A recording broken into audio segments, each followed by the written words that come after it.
Il s'agit ici d'identifier la constante de temps électrique de la machine. Donc on a sous les yeux le schéma équivalent électrique de l'induit, donc avec les inductances, lissage plus l'inductance d'induit, et donc la résistance du bobinage et la force contre-électromotrice de la machine. Nous cherchons à éliminer l'influence de cette force électromotrice de sorte que l'on retrouve une équation différentielle du premier ordre ne faisant intervenir que la relation entre le courant et la tension. Nous allons donc imposer des variations de tension et étudier les variations correspondantes du courant moteur. Deux études fréquentielles ont été réalisées en imposant une tension au banc du moteur, donc tension variable, d'amplitude constante, mais de fréquence de plus en plus élevée. Partant de là, on étudie les variations du courant moteur et les variations de la vitesse. La partie horizontale de la courbe de vitesse, ici en bleu, indique que la vitesse du moteur suit les variations de la tension. Au-delà de 5 Hz environ, la courbe fléchit, indiquant que la vitesse devient insensible aux variations de la tension. On dit alors que la bande passante de vitesse est comprise entre 0 et 5 Hz. La partie électrique du moteur est toujours plus dynamique que la partie mécanique. Dans ces conditions, la bande passante de courant est plus importante que la bande passante de vitesse. La réponse fréquentielle de courant, ici en jaune, montre que cette fois, c'est au-delà de 250 Hz que le courant n'arrivera plus à suivre les variations de la tension imposée au moteur. Par conséquent, nous choisissons de réaliser notre essai de réponse indicielle à une fréquence de 40 Hz. À cette fréquence, le courant suit encore les variations de la tension, mais pas la vitesse. Donc, les variations de vitesse étant quasiment nulles à 40 Hz, l'induit se comporte pour ces variations comme un circuit RL. Dès lors, nous pourrons mesurer la constante de temps électrique, en déduire la résistance de l'induit ou l'inductance. Il est temps de passer à la pratique. Donc nous allons fixer le point de fonctionnement de la machine grâce au potentiomètre qui contrôle la tension de commande du hacheur.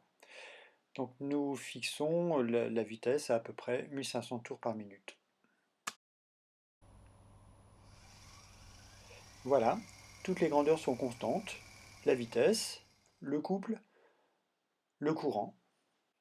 Nous avons fixé notre point de fonctionnement.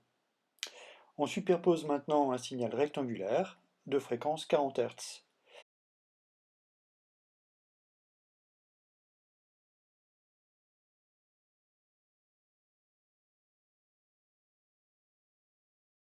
Seulement, il ne faut pas appliquer des signaux d'amplitude trop importante pour que la machine reste dans son domaine linéaire, donc de petites variations autour d'un point de fonctionnement.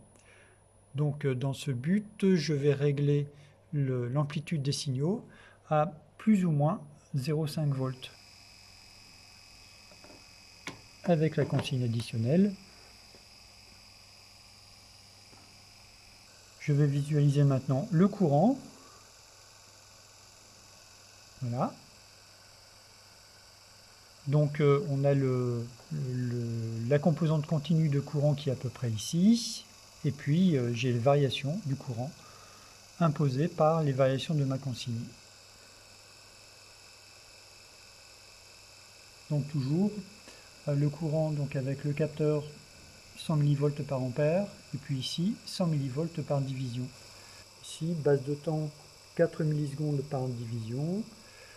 Et puis en mesurant les variations du courant, ici, on va pouvoir calculer la constante de temps. Nous allons quand même vérifier que la vitesse n'est pas influencée par la commande à 40 Hz, comme c'était prévu. Pour ce faire, je visualise l'image de la vitesse donnée par la génératrice tachymétrique. Sa constante est toujours 3 volts pour 1000 tours par minute. Donc c'est le signal jaune qui apparaît à l'oscillo. et je vois que j'ai effectivement une vitesse qui est quasiment constante. Alors je peux amplifier en utilisant ici ce signal filtré et dans lequel j'ai supprimé la composante continue. On n'affiche plus maintenant que les variations de la vitesse. Et donc, en adaptant les calibres, là on a 200 millivolts par division, donc ça nous fait une variation d'à peu près 25-26 tours par minute environ. Donc à peu près 2% de la vitesse du point de fonctionnement, qui était à peu près à 1300 tours par minute. Donc on peut considérer que notre hypothèse, qui consistait à dire qu'à 40 Hz, les variations de vitesse étaient quasiment nulles, donc on pouvait négliger l'influence de la FEM, on retrouvait bien un circuit RL qui permettait d'identifier la constante de temps électrique. On peut donc considérer que cette hypothèse est validée.